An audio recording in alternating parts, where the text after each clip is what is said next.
नमस्कार. बनकर हवामान अंदाज या आपल्या यूट्यूब चॅनलवर मी गजानन पाटील बनकर आपले स्वागत करतो. आज 29 जून.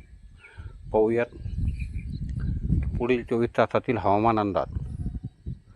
पण त्या अगोदर तुम्ही जर आपल्या चॅनलवर नवीन आला असाल तर आपल्या चॅनलला आत्ताच सबस्क्राईब करून घ्या आणि ऑल नोटिफिकेशन बेल आयकॉन दाबा आणि व्हिडिओला लाईक करा.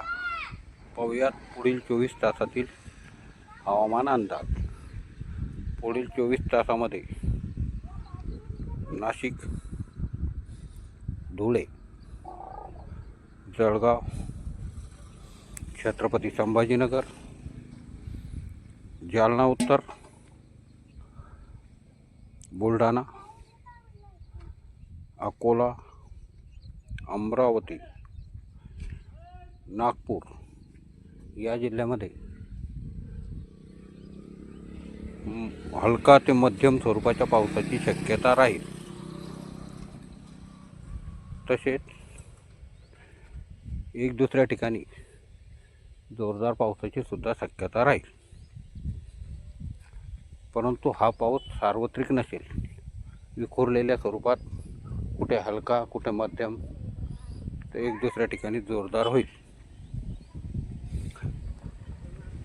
तसेच बीड, हिंगोली, नांदेड, परभणी, लातूर या जिल्ह्यामध्ये हलक्या पावसाची शक्यता राहील. नागपूर, गोंदिया, भंडारा या जिल्ह्यामध्ये मध्यम ते जोरदार पावसाची शक्यता राहील. असेच नवनवीन व्हिडिओ पाहण्यासाठी आपल्या चॅनलला आत्ता सबस्क्राईब करून घ्या.